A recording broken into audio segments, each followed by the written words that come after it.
बिस्मिल्लाहिर्रहमानिर्रहीम। अस्सलाम वालेकुम नाज़रीन, नई अपडेट में खुश आमदीद ख़वातीन और हज़रात। और आपको बताएं कि शहर कायद के वासियों के लिए आई है बहुत ही अहम खबर। मौसम के हवाले से यहाँ पर शहरियों के लिए हाई अलर्ट जारी कर दिया।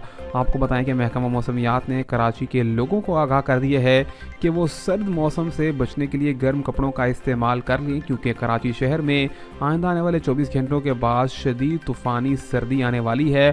खून जमा देने वाली सर्दी का हाई अलर्ट भी जारी कर दिया गया। आपको बताएं कि गुज़िश्ता शब भी कराची शहर में यहाँ पर जो टेम्परेचर देखा गया है वो 7 डिग्री देखा गया, और ये रिकॉर्ड तरीन कम टेम्परेचर था कराची शहर में, और कराची वालों ने सर्द तरीन रात भी गुजार दी। आपको बताएं कि इसी के साथ साथ बताया गया है कि आइंदा आने वाले हफ्ते के दौरान कराची शहर में हल्की बूंदाबांदी देखी जाएगी, जिसके बाद शहर में मुकम्मल तौर पर शदीद तूफ़ानी सर्दी का बाकायदा आगाज़ हो जाएगा। इसी के साथ साथ आपको बताएं कि आज शब से लेकर आइंदा आने वाले 48 घंटों के दौरान सवात, कलाम, मालम जब्बा, जबकि सकरदू और गिलगित बल्तिस्तान में हल्की बारिश के साथ शदीद सर्दी का इम्कान जाहिर कर दिया गया है। ख़वातीन और हज़रात, मिलेंगे आपसे नई अपडेट में, तब तक के लिए अल्लाह हाफ़िज़।